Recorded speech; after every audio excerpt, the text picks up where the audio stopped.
Good morning, all. CamelbackTrading.org coming to this Wednesday morning, November 23rd. We are looking at Window Traders market profile of the ES and SPY.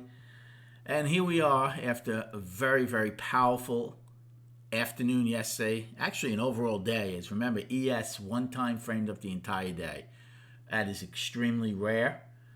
Threw it out there on the video and Twitter last time anybody saw it. I don't think it's happened this year.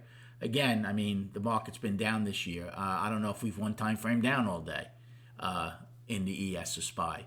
But it's a very rare occurrence. But it happened yesterday. It happened. We got to 4,000, ran some stops. The market's still pushing higher. The most positive response is to open in the price spike or higher. Well, that's what we're attempting to do.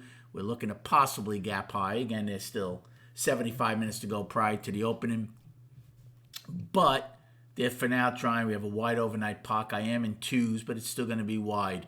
Now remember, we have at 9:45 and 10 o'clock. You have some numbers coming out, and then again the big one is at 2 o'clock, which is the Fed minutes. I hate waiting for these things. I think it's absurd. They should be out at 8:30 a.m. By the way, the minutes. No reason for 2 o'clock.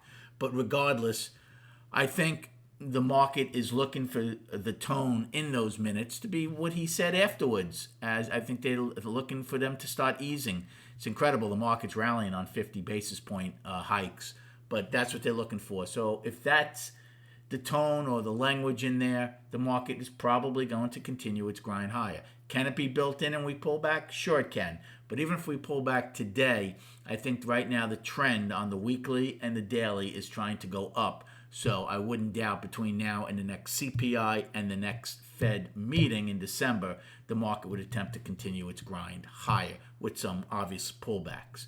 If, however, there's something in there suggesting that 75 is still on the table, then you could take back a lot of what they accomplished yesterday.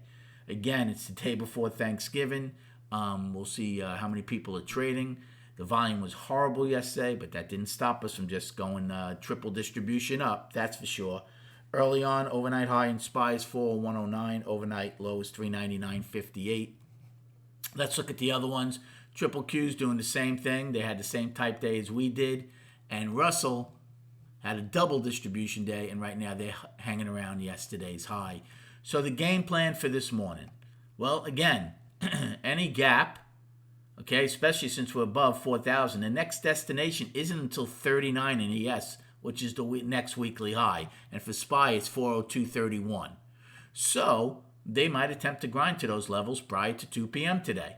So if you open with a gap, again, if the gap's not big, you can take the long. Then you have decisions to make. Do you want out if the gap fills? Do you want to see what happens at the wide overnight POC in the base of the price probe? Again, there are things to lean on.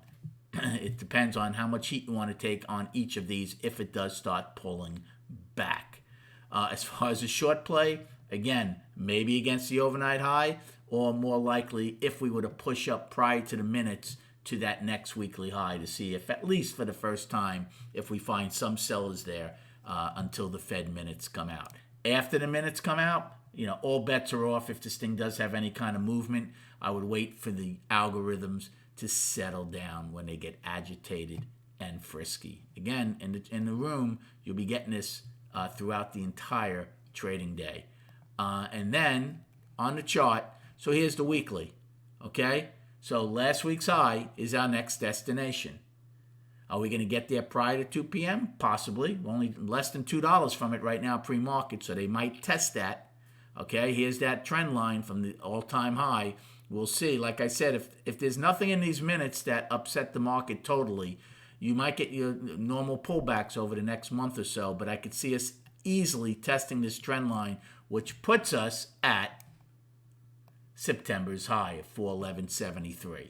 I could definitely see that. Then we'll see how much more we would be able to get out of that. So that's that on the weekly and the monthly. Here's the daily. Now, I called the daily up. A lot of people are calling this a balance, and I have no problem with that. None whatsoever.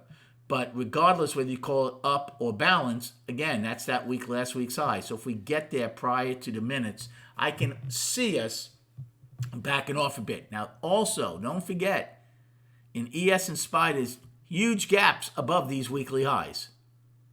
I do not Repeat, I do not see those gaps getting filled the first time. Unless these minutes suggested that there won't be a rate hike or 25 basis points, I'd be surprised if this gap gets filled the first time in it in both ES and SPY.